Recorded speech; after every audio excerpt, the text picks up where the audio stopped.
কবিতার নাম বাবা। রচনা প্রদীপ ভট্টাচার্য। বাবা, তোমাকে একটা কথা বলা হয়নি। অনেক দিন ভাবছি বলবো, সামনে বলার সাহস নেই, তাই চিঠির মধ্যে লিখব। আমরা ভালো আছি বাবা, তুমি কেমন আছো? কাজের লোক আসছে? জানো তো, এই শহরটায় এখন অকাল বর্ষণ, সবকিছুই যেন ভাসছে। বাবা, আমাদের সামনের বাগানটায় এখনো বাচ্চারা খেলাধুলো করে, নাকি সবাই বড় হয়ে গেছে, সবাই বন্দি ঘরে?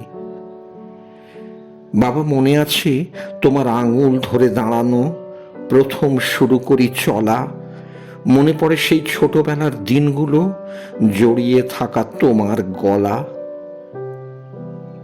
ছোটবেলায় তুমি আমার বাহন ছিলে, কখনো বা ঘোড়া, কখনো বা হাতি। তোমার পিঠে চড়ে ঘুরে বেড়াতাম, তুমি ছিলে সাথী। তোমার হাতে ধরে শুরু লেখা, তুমি আমার জীবন ছিলে, তোমার চোখেই বিশ্ব দেখা।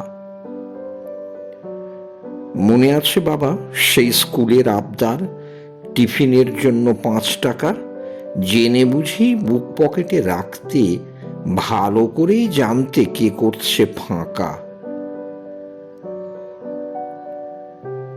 সারাদিনের কর্মক্লান্তির পর যখন তুমি ফিরতে, তখন আমি ঘুমে। মনে পড়ে অফিস ব্যাগটা ফেলে দিয়েই গুড নাইট সারতে, আলতো একটা চুমে। আমার আবার সেই আদর খেতে ইচ্ছে করছে বাবা, ইচ্ছে করছে তোমায় জড়িয়ে ধরে কাঁদতে। এখনো কি ভোরবেলা উঠে তুমি তোমার গলা সাধো? মনে আছে বাবা ছুটির দিনের সেই আবদার, আজকে কিন্তু চকোলেট না হলে আইসক্রিম দিতেই হবে, আজ কিন্তু রোববার। কেরানির চাকরি করে হাসি মুখে আসো। জানো তো বাবা, তোমার নাতনিও এখন খুব বড় হয়েছে, পায়ে অনেক মাইনে। বাড়ি, গাড়ি, ফ্ল্যাট অনেক কিছুই পেয়েছে নাকি ও দেশে গিয়ে। ওখানেও সুখী আছে নিজের কাজটা নিয়ে। সময় মতো ওষুধ খাও তো বাবা, তোমার সুগারটা কিন্তু বড্ড বাড়া। খোকনকে জানো, চিঠি লিখেছি 2 মাস, এখনো দেয়নি কোনো সাড়া। জানো তো বাবা, সেদিন ডাক্তার দেখালাম, আমার সুগার ধরা পড়ল। গিন্নি বলল বাবার মতোই রোগের বংশ ধরল। অনেকদিন পরে ওর মুখে তোমার নামটা শুনে বুকটা কেমন কেমন করল। তাই চিঠি লিখছি বছর 10 পরে, ভেবো অভাগা ছেলের তোমাকে মনে পড়ল। তোমার হয়তো চুল পেকেছে, মাথায় পড়েছে টাক, গায়ের চামড়া আলগা হয়েছে, কোমরে ধরেছে বাঁক। সত্যি কথা বলতে কি জানো, আজ আমার জীবন সার্থক বাবা। তোমার ছেলে আজও তোমার মতো শূন্যতা ঘিরে শুধু ছেলেবেলা ভাবা। এখন বুঝি আমাদের চলে আসার সময় তোমার ওই মুচকি হাসিটার মানে। হাজার কষ্ট হলেও ওই শুকনো হাসিটা এখন এই অভাগা বাপটাও জানে।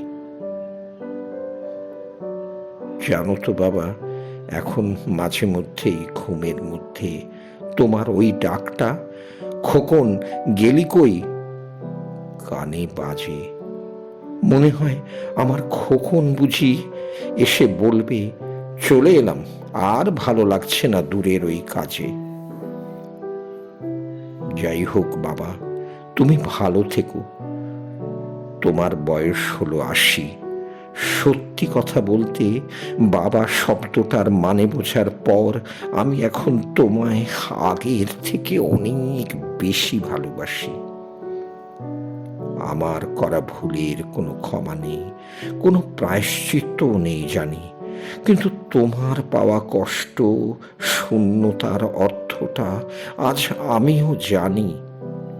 যাই হোক, আর বেশি কিছু লিখছি না বাবা। সুস্থ থেকো তুমি।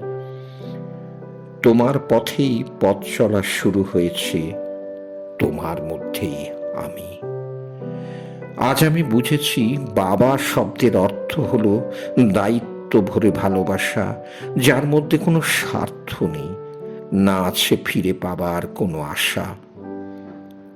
সবশেষে এইটুকু বলি সব সন্তানেরই, আমি যে করেছি ভুল, সেটা তোমরা যেন না করো কোনো দিন। তাহলে হারাবে হয়তো একুল ওকুল।